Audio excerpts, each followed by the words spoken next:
Ouch, c'est Léo, ça dit quoi? Oh là là, on dirait un boxeur. Oh là là, ouais. Il a le nez explosé. Ouf, ouf,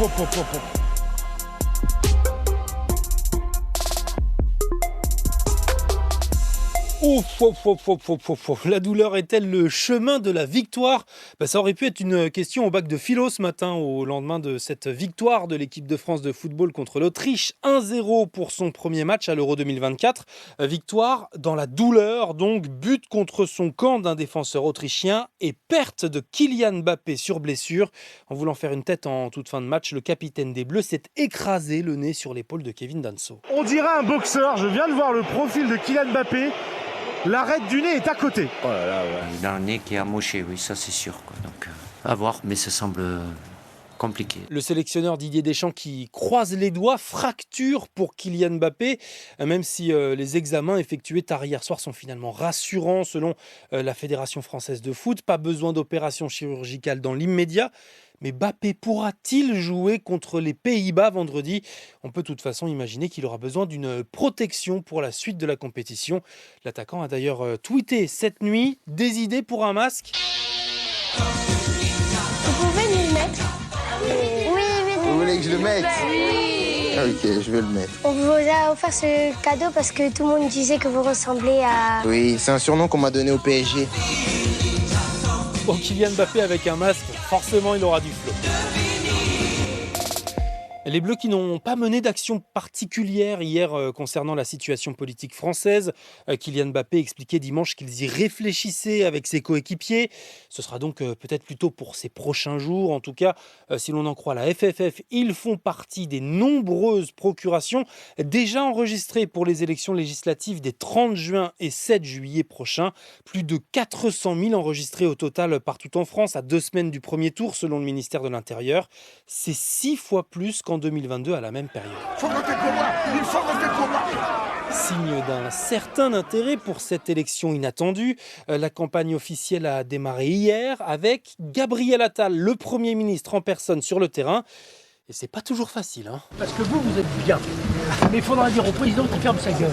C'est lui qui nous fout dans la merde. C'est tout. Allez, et bon courage. La majorité présidentielle, loin derrière le Rassemblement national et le Front populaire dans les sondages. Dimanche, la gauche était en miettes. François Ruffin qui était avec Olivier Faure ou encore Marine Tondelier unis hier au premier grand meeting de la gauche à Montreuil près de Paris. Et, comme dirait Johnny, nous avons retrouvé l'envie.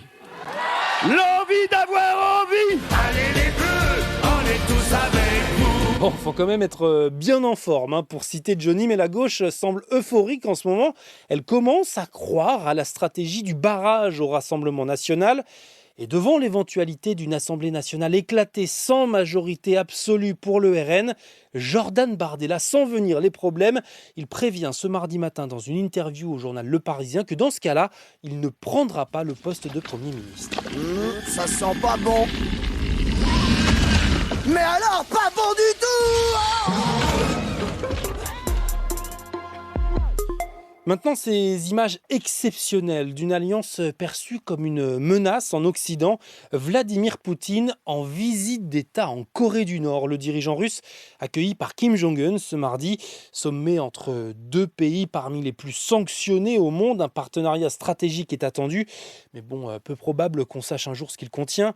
Pour le moment, en tout cas, dans une interview à la presse nord-coréenne, Vladimir Poutine dit soutenir la Corée du Nord contre un ennemi insidieux, dangereux et agressif. Une formule qui peut en fait désigner la Corée du Sud, les États-Unis ou l'Occident tout entier. Allez, je souhaite encore un bon courage à ceux qui passent le bac de philo ce matin. J'y vais au talent, c'est qu'OF4, nous, en STMG. On raconte ce qu'on veut sur la feuille et puis après on verra bien. Ouais, ça me rappelle moi aussi un peu trop confiant à la sortie de l'épreuve en 2008 déjà au lycée Bichat à Lunéville. Bon, à la fin, j'avais eu 6 sur 20. Avoir 20 si possible, mais 0, non. Non, on va éviter. Je tiens à mon bac.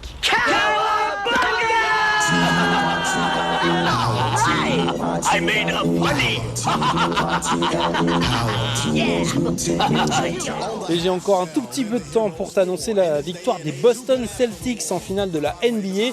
4 victoires à 1 contre les Dallas Mavericks. C'est le 18e titre de la franchise qui passe donc devant les Los Angeles Lakers pour établir un nouveau record.